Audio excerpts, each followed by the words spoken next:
Assalamualaikum warahmatullahi wabarakatuh.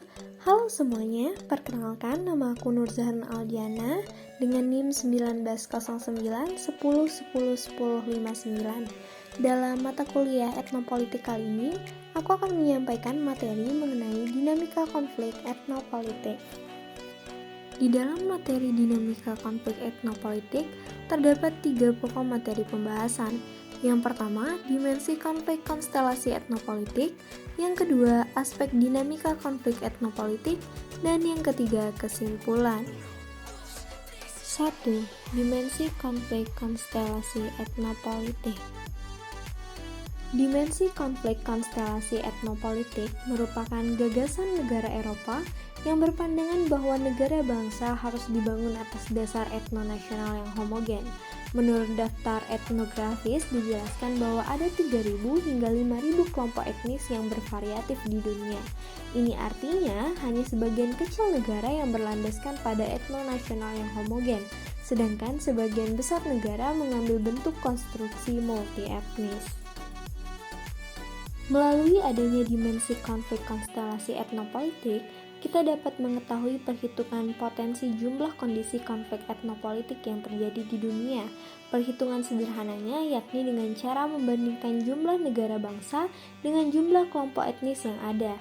Untuk membantu memahami dimensi konflik konstelasi etnopolitik, maka kita akan menggunakan pendekatan minorities at risk yang dilakukan Universitas Maryland untuk mengetahui penyebab meningkatnya jumlah konflik etnopolitik. Berdasarkan pendekatan minorities at risk, didapatkan hasil bahwa keanggotaan etnis atau etnisitas merupakan konstruksi sosial dari pengalaman sejarah, mitos, bahasa, kepercayaan, dan gaya hidup yang kemudian membentuk identitas etnis dan menjadi ciri khas atau pembeda dengan etnis lainnya. Selanjutnya, mari kita melihat perkembangan konflik etnopolitik yang terjadi dari tahun 1945 hingga 1994. Dari tabel tersebut menggambarkan bahwa potensi konflik etnopolitik bukanlah inisiatif kaum minoritas, tetapi tindakan represif dari mayoritas yang menyebabkan pecahnya konflik. 2. Aspek dinamika konflik etnopolitik. Aspek dinamika konflik etnopolitik terdiri dari 5 aspek. Untuk itu, mari kita membahas satu persatu. Yang pertama, ada para pihak dalam konflik. Menurut Ted Robert Gore melalui pendekatan minorities at risk, ada 2 jenis kelompok yang terlibat dalam konflik. Yang pertama, kelompok bangsa-bangsa yang terdiri dari kelompok etnonasionalis dan masyarakat adat. Yang kedua, kelompok masyarakat minoritas terdiri dari etnoklas, sekte militan, dan pesaing komunal. Untuk mengetahui bagaimana pengaruh politik dan pengalaman kolektif menumbuhkan gagasan tentang takdir bersama, maka perlu adanya analisis kerangka interaksi antar kelompok yang bersaing dan melihat pengalaman negatif kolektif yang kemudian mendorong kesadaran kolektif. Aspek yang kedua adalah hubungan antara para pihak yang bertentangan. Salah satu ciri dasar yang umum terjadi pada sebagian besar konflik etnopolitik adalah asimetri mereka. Ini berlaku tidak hanya untuk ukuran kelompok yang terlibat dalam konflik atau dalam hal jumlah orang yang terlibat dan sumber daya yang tersedia untuk mereka, tetapi juga kondisi keseluruhan yang menyusun situasi dan dari mana legitimasi diturunkan. Menurut Dieter Sengshas, ada 3 konstelasi konflik etnopolitik. Yang pertama, konflik yang berkaitan dengan pengamanan aset, berlaku pada hubungan kelompok yang lebih beruntung secara ekonomi. Yang kedua, konflik terkait perlawanan terhadap peredaman oleh orang asing, berlaku pada hubungan kelompok imigran.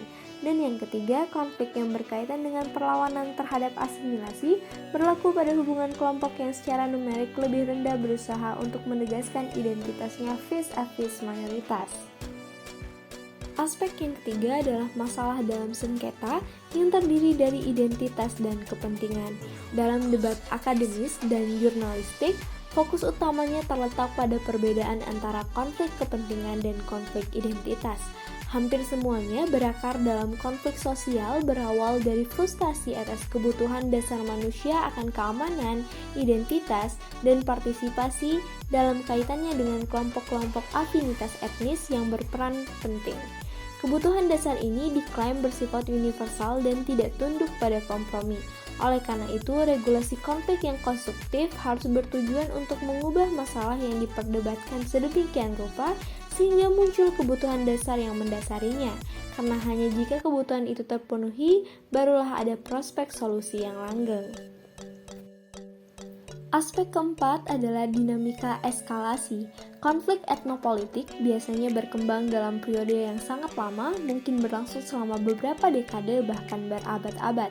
Dinamika eskalasi telah memperluas cakupan masalah dalam sengketa yang kemudian mendorong personalisasi argumen yang dapat berdampak pada munculnya ancaman dan kekerasan. Tetapi bukan hal yang mustahil pula bahwa dinamika eskalasi juga mendorong pada upaya penyelesaian konflik atau diplomasi preventif. Aspek yang terakhir adalah sikap para pihak terhadap konflik antara polarisasi dan transformasi. Para pihak yang berselisih jarang memperhatikan reformasi struktural yang mungkin saja terjadi memberikan kontribusi umum untuk mengorganisir hidup berdampingan multi-etnis secara damai. Sejauh mana sikap dalam konflik terpolarisasi tergantung pada tingkat eskalasi yang berarti bahwa pihak yang terlibat memiliki sikap yang berbeda-beda terhadap konflik antar berbeda. Dari pembahasan yang telah disampaikan, maka kita dapat menyimpulkan bahwa dinamika konflik etnopolitik merupakan suatu peristiwa yang kompleks. Untuk menelusuri proses yang terjadi, maka kita perlu memahami dimensi konflik konstelasi etnopolitik yang ada di dunia, kemudian merumuskan aspek dinamika konflik etnopolitik yang terdiri dari para pihak yang terlibat dalam konflik, hubungan antara para pihak yang terlibat, permasalahan yang terjadi, dinamika kenaikan potensi konflik, dan sikap para pihak dalam memandang konflik yang muncul. Dengan demikian, maka akan membantu mengupayakan. Sekian materi yang bisa saya sampaikan, lebih dan kurang saya mohon maaf. Terima kasih. Assalamualaikum warahmatullahi wabarakatuh.